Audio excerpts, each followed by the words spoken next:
With us now is former Hewlett-Packard CEO and former Senate candidate in California, now the Vice Chair of the Republican Senatorial Committee, Carly Fiorina. Welcome and good morning. Good morning, Charlie. What do Republicans have to do to win the women's vote, which they did not win when they were running against President Obama in 2008?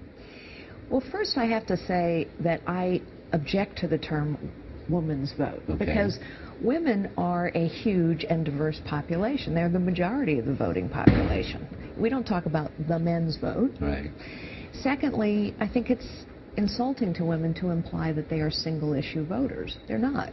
They care about the economy, they care about their own job, they care about their children's future jobs, they care about educate. Every issue in the election is a woman's issue. With respect, when people analyze polls, they break down men into all kinds of different categories, and they break down women, and they break down ethnic backgrounds and all that. You understand that. You've been a politician running for the Senate, so you understand that. No one is saying that women are single-issue voters, but they do want to understand, how particular issues have impact. And you are seeing, in terms of different candidates, different kinds of appeals to voters. And you see Romney winning more voters. To men and to women. Indeed. To men and to women. And I think... So what are the important issues you think in terms of the Republican primary, whether they're economic or social, that are making a difference? Well, I think economic issues make a difference to everyone, including to women. And I think, as you just heard, when Rick Santorum is talking about how to recover manufacturing, for example, he is landing with women. A lot of women care about social issues, whether they are pro-choice or pro-life. I think a lot of this actually is about tone.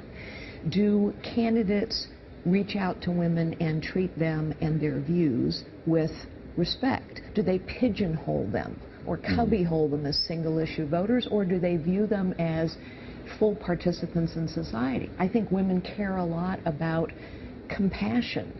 The goal here is to lift people out of poverty, as many as possible.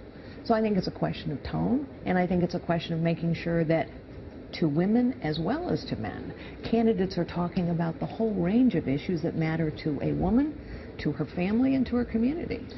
We have a new poll from Ohio suggesting that Senator Santorum is winning 35 to 31 in Ohio. Where do you think the race is now between former Senator Santorum and former Governor Romney? Well, if I knew that, then I would know what no pundit has figured out so far. I mean, this race, let's face it, has been a roller coaster ride.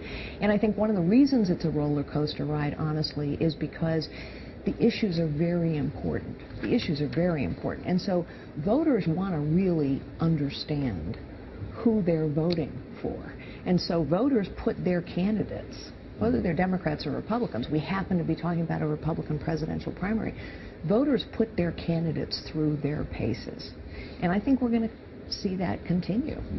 There's some fairly controversial sound out there from Rush Limbaugh. This may be nothing new. He makes comments which are controversial a lot. But as you talked about tone being important and how you're addressing women being important, I want to take a quick listen to this and then get your reaction. What does it say about the college co-ed Susan Fluke, who goes before a congressional committee and essentially says that she must be paid to have sex? What does that make her?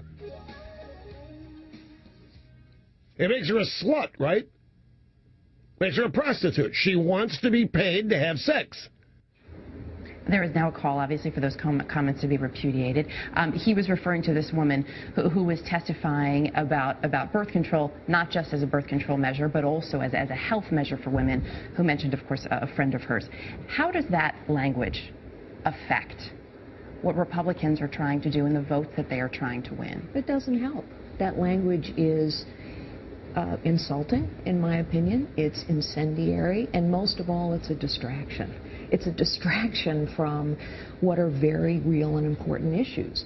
The Senate had an important vote yesterday. There are some who are calling this a vote on a woman's right to choose and a woman's access to contraception. I think that's fundamentally backwards. This is a vote about protecting the Conscience Clause, which used to have broad bipartisan support.